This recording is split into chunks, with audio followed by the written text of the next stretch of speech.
오늘 본문은 기근이 더욱 심해진 이집트 땅의 모습을 배경으로 하고 있습니다. 성경지자는 이 가운데서 요셉을 통한 이집트 구원의 역사가 어떻게 일어나는가, 그것에 주목을 하고 있습니다. 방금 읽어보셨듯이 꽤 상세하게 그 과정을 설명하고 있습니다. 그런데 우리 성도님들 중에서도 오늘 본문으로 한 설교를 들어보신 분이 많이 안 계실 것입니다. 요셉에 관하여 시리즈 설교를 하면서도 오늘 본문은 뛰어넘는 경우가 많고요. 제가 보는 주석책에서도 오늘 본문은 분량이 상당한 데 비해서 아주 간략하게 언급하고 넘어가고 있습니다.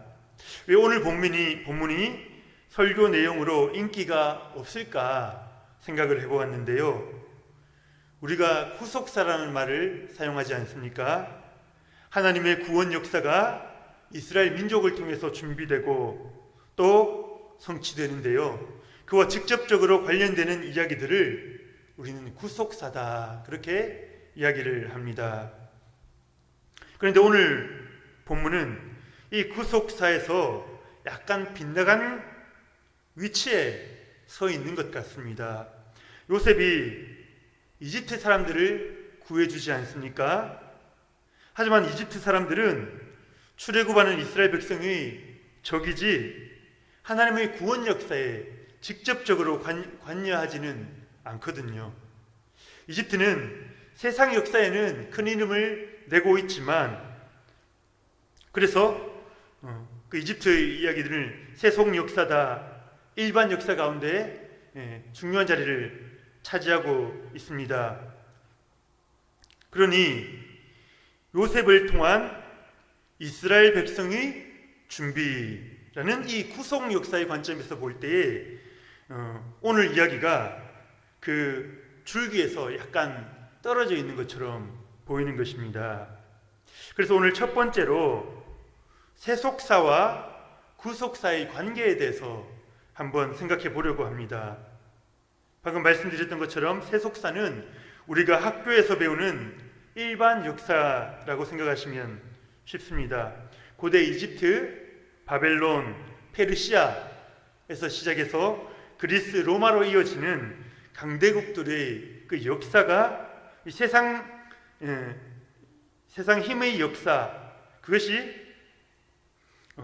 세속사라고 우리가 부르지요. 반면에 구속사는 하나님의 구원 경륜을 보여주는 역사를 말합니다. 하나님께서 인간의 구원을 어떻게 준비해 오셨고 또 그것을 어떻게 성취해 나가시는가 하는 것을 보여주는 것입니다. 하나님께서 구원 역사를 위해서 이스라엘이라는 나라를 택하지 않았습니까?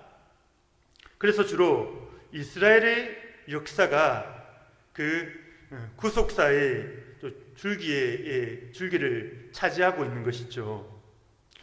요셉이 애굽으로 팔려가는 사건, 요셉의 애굽 이주를 어떻게 이해할 것인가라고 우리가 질문을 던졌을 때에 하나님 백성인 이스라엘의 번성을 위해서이다, 그렇게 대답을 한다면 구속사적인 관점에서 대답을 한 것입니다.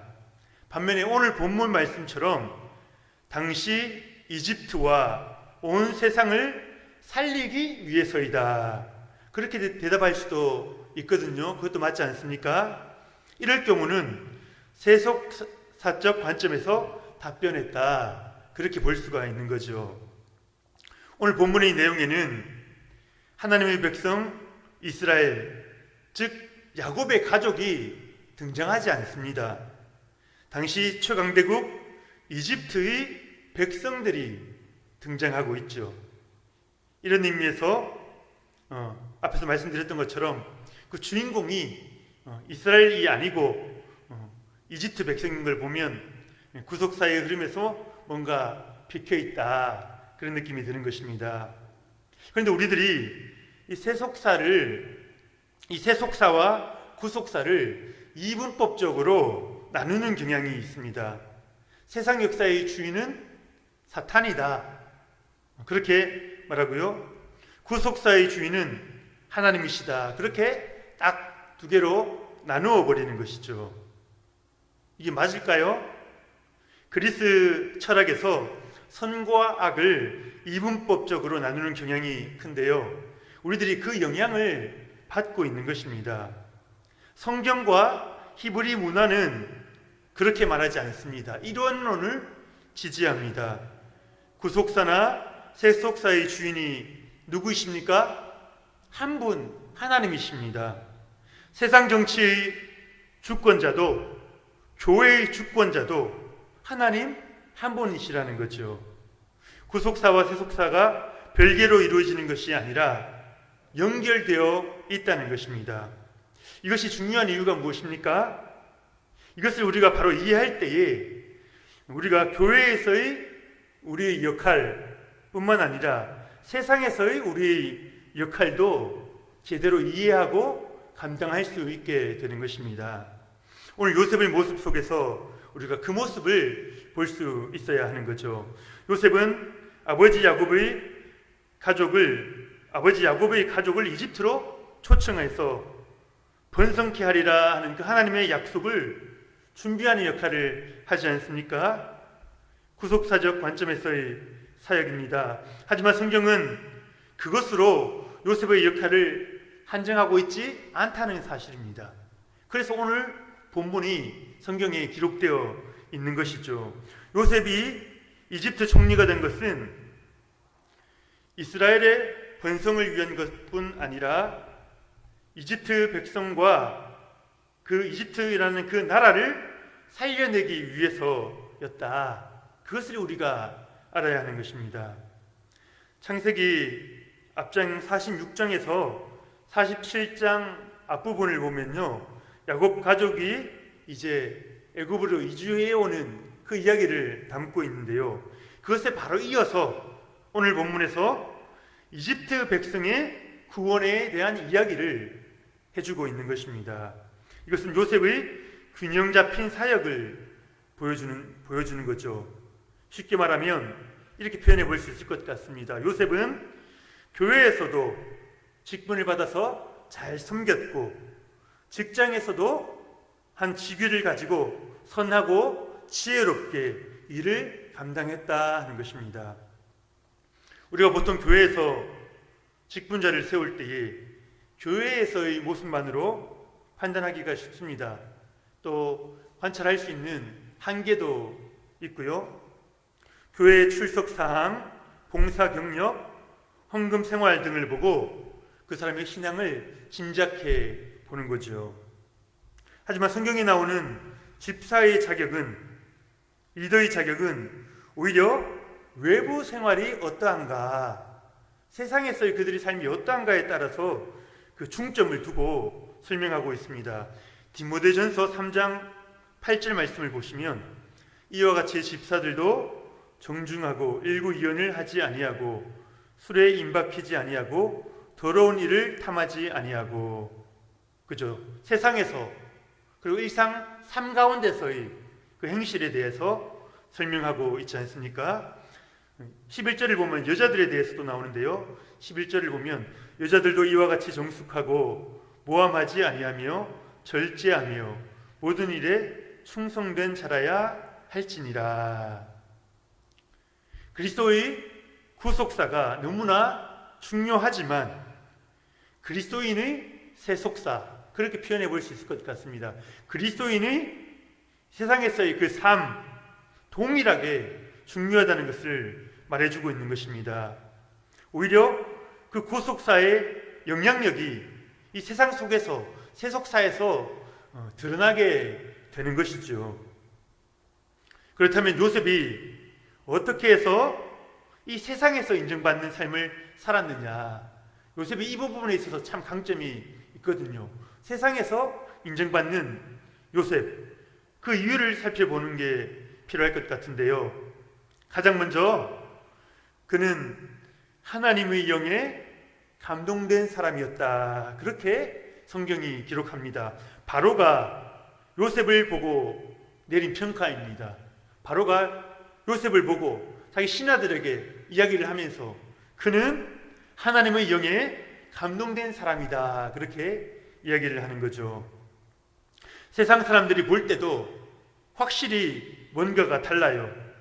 하나님의 영에 붙들려 있다는 것입니다. 세상 영에 붙들린 자가 아니라 하나님의 영에 붙들렸다는 것이죠. 오직 말씀과 기도로 하늘과 날마다 소통하는 자에게 주어지는 특성입니다. 하나님의 영에 감동된 자라는 그런 칭찬 들을 수 있는 여러분 되시기를 축복합니다. 그리고 오늘 본문에서는요, 그 요셉의 그 실제적인 그 요소를 한번 찾아볼 수 있는데요. 요셉은 첫 번째로 실력이 있었다. 두 번째로 성품이 준비되어 있었다 하는 사실입니다. 요셉은 종으로 팔렸지만 좌절하지 않고 있는 그곳에서 최선을 다했습니다. 실력을 키운 거지요. 실력도 없는데, 실력이 없어도 하나님께서 중요한 자리를 맡기신다, 믿음으로 감당해라. 하나님께서는 결코 그렇게 일하시는 분이 아니십니다.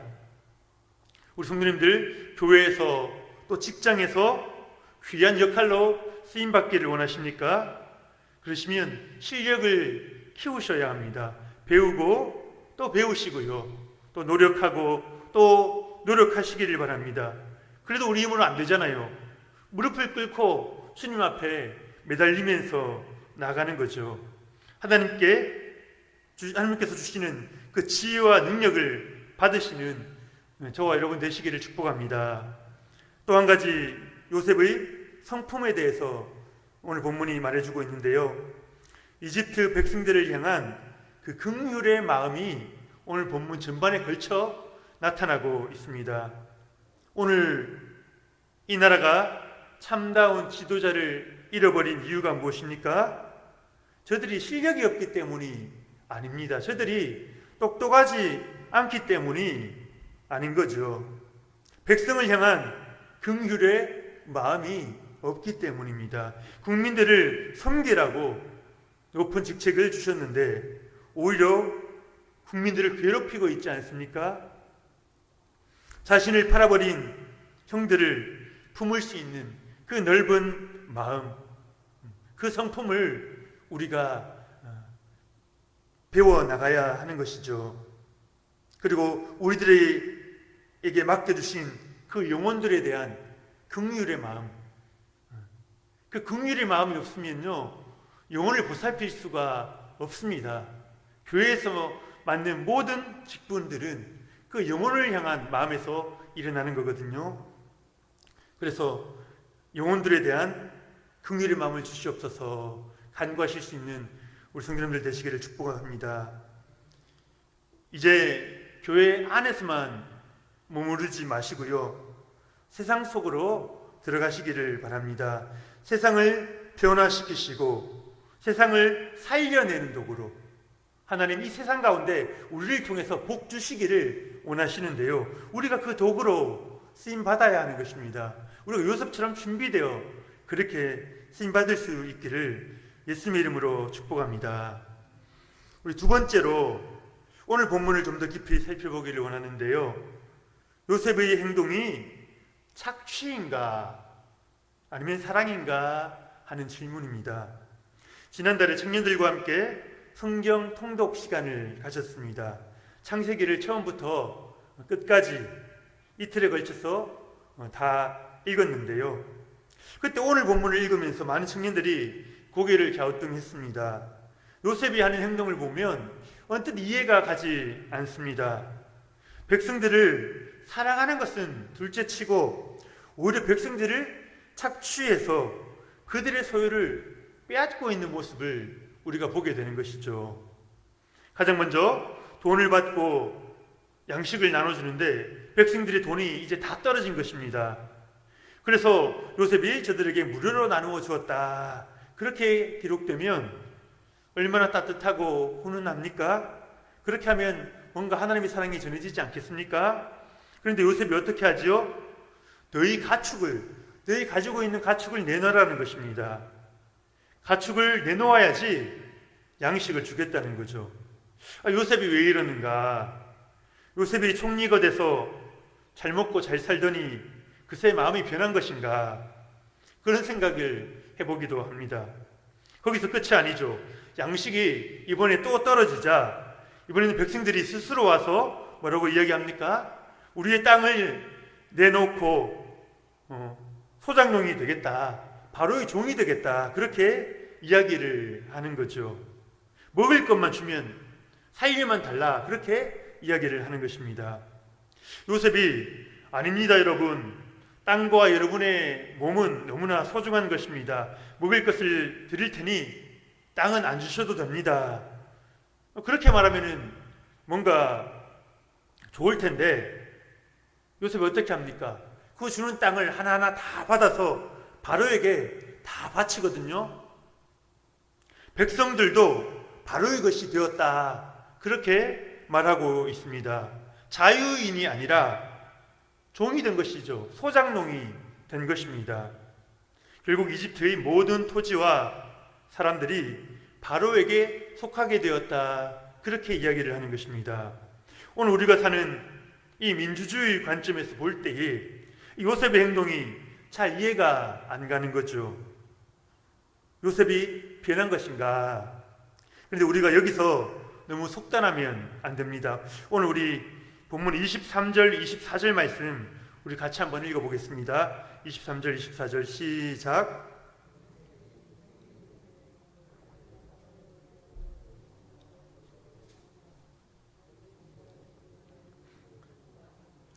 추수의 5분의 1을 바로에게 상납하고 5분의 4는 너희가 가져서 토지의 종자로도 삼고 너희 양식으로도 삼고 너희 가족과 어린아이의 양식으로도 삼으라. 이집트 땅의 모든 것이, 이집트 모든 땅이 이제 바로의 것이 되었습니다. 이제 총리인 요셉이 그 모든 땅을 주관하고 농사를 다 주관하는 거죠. 요셉이 종자를 주면서, 종자 씨앗을 주면서 이제 그것을 땅에 뿌리라, 그렇게 이야기를 하고 있는데요. 7년 6년 동안 이집트 사람들은 농사를 못 지었습니다. 농사가 안 되죠.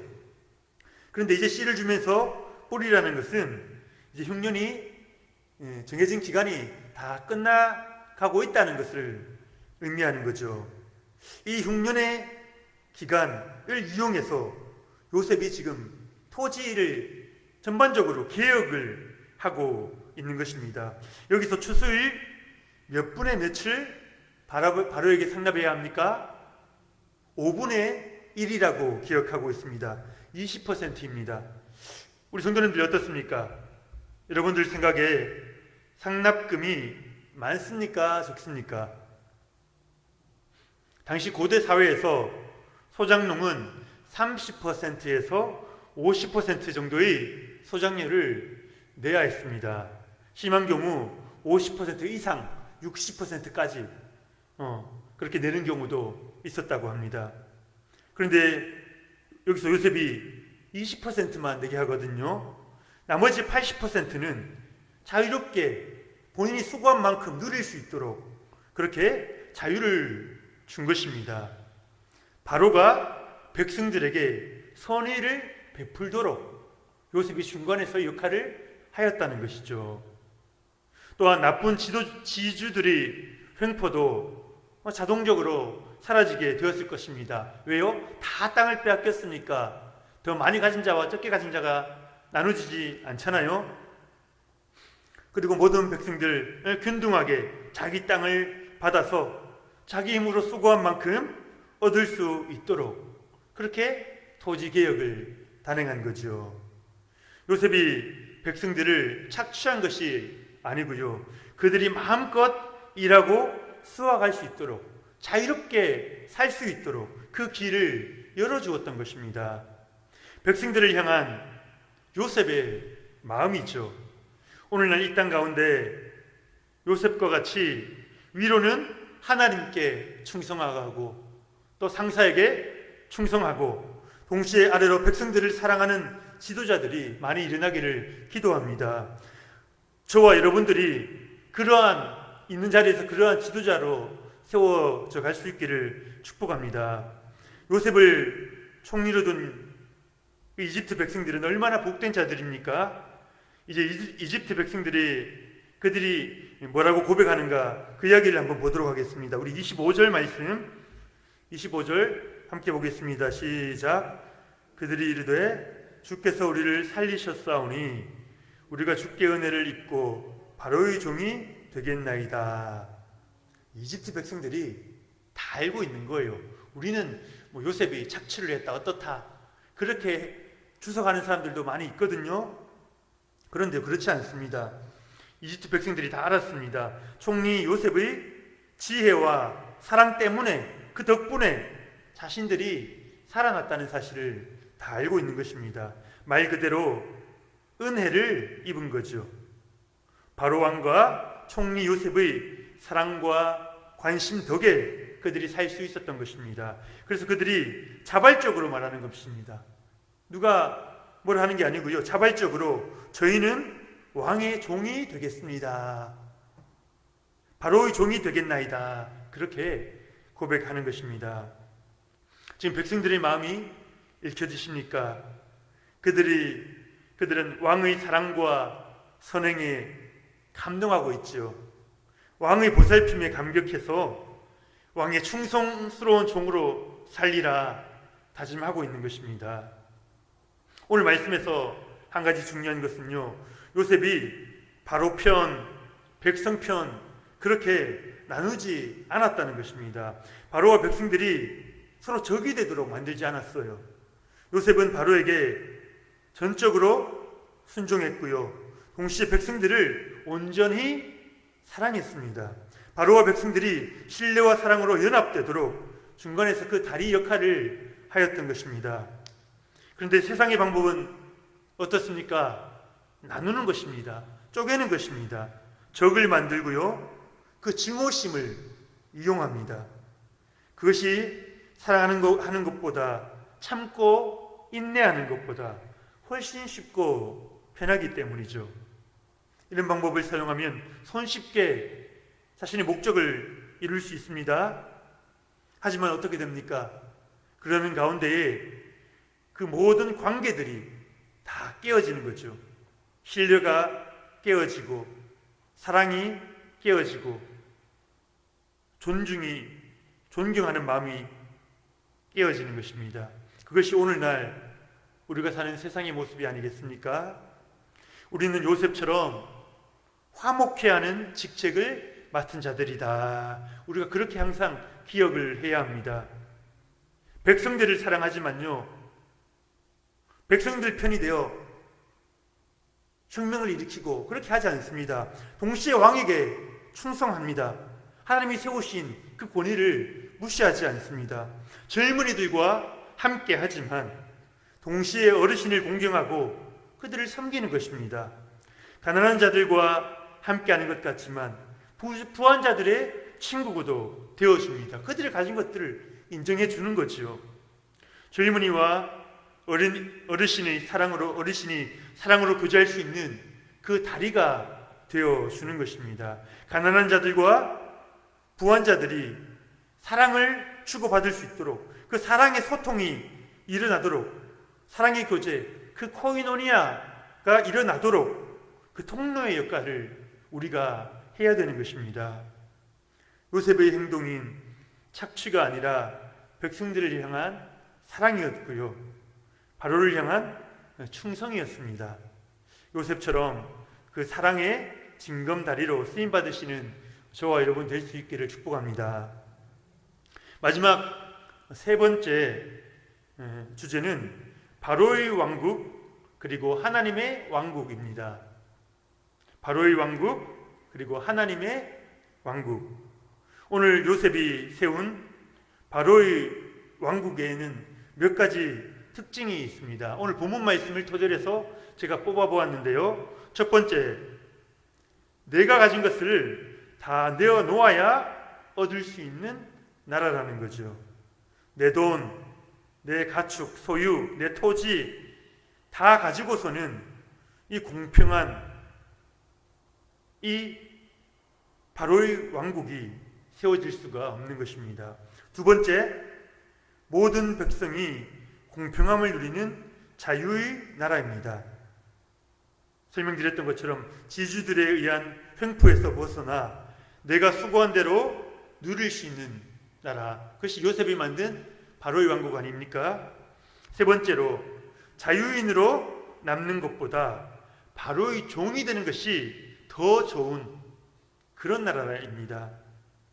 바로의 종이 되는 것은 생명이고요, 생명을 얻는 거고요, 자유인으로 사는 것은 죽음을 의미하는 것입니다.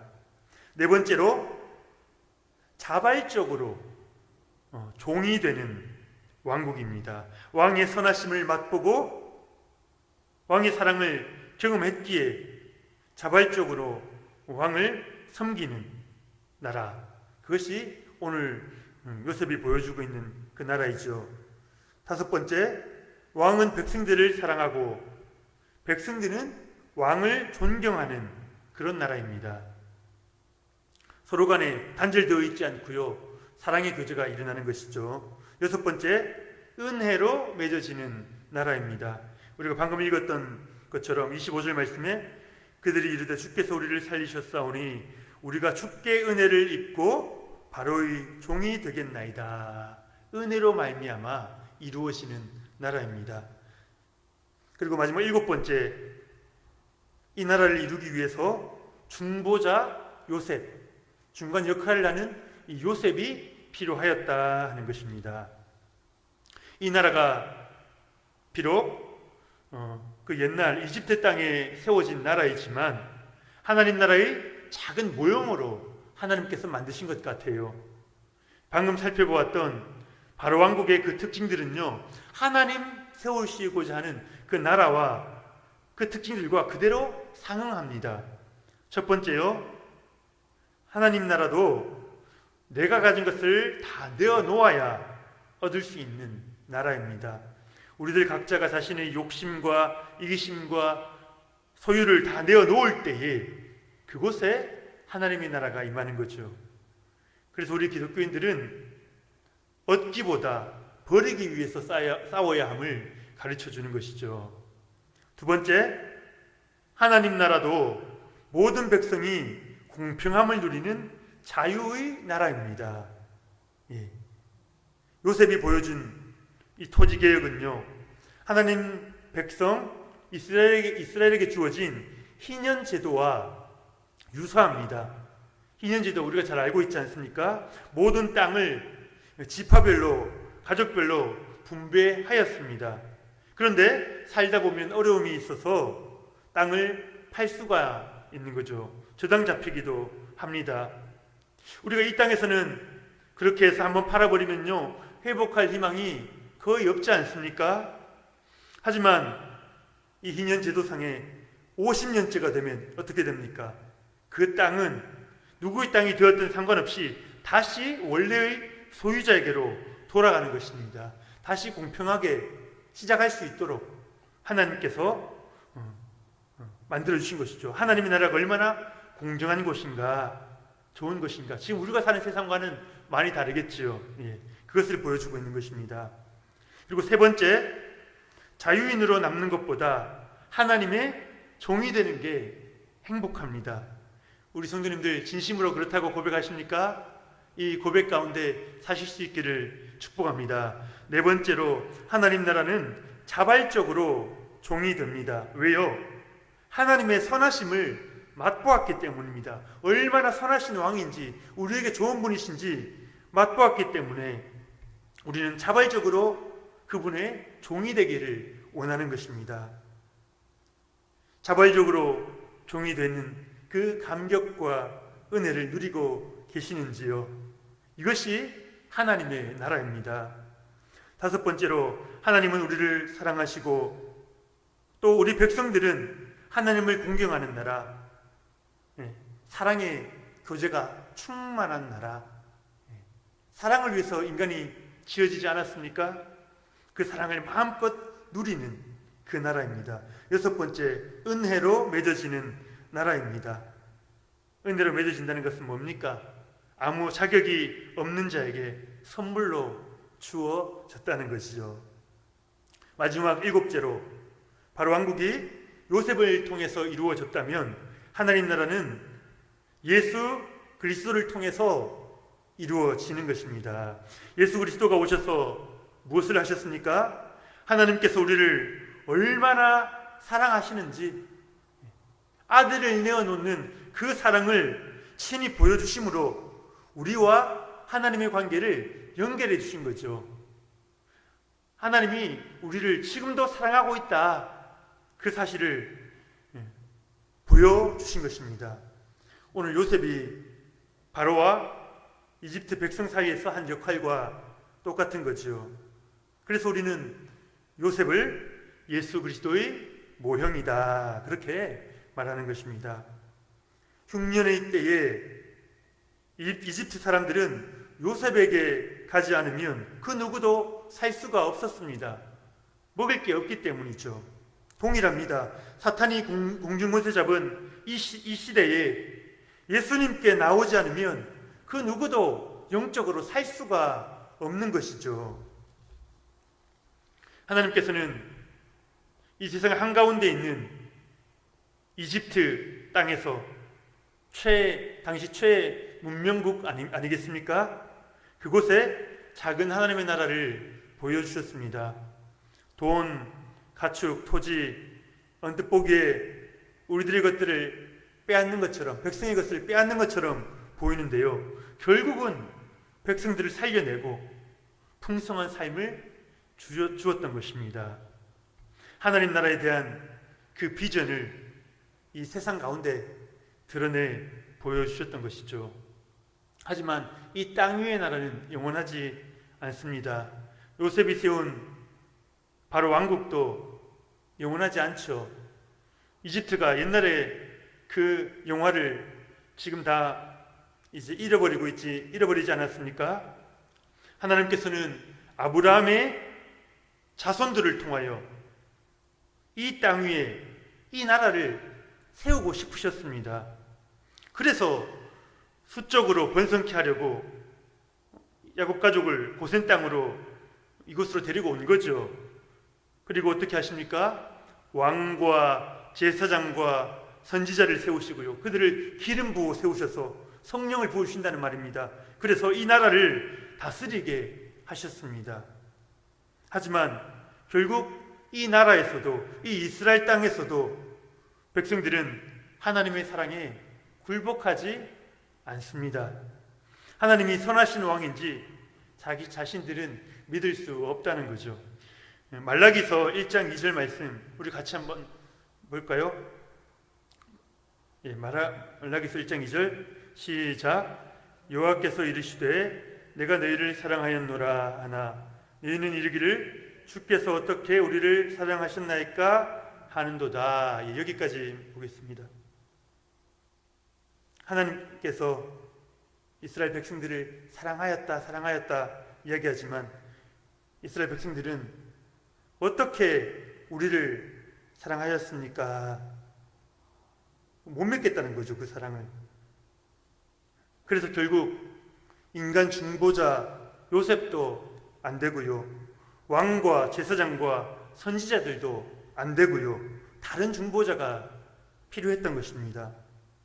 그래서 참 하나님이시요 참 인간이 되신 참 중보자 예수 그리스도를 통해서 하나님 나라를 세우고자 하신 것입니다.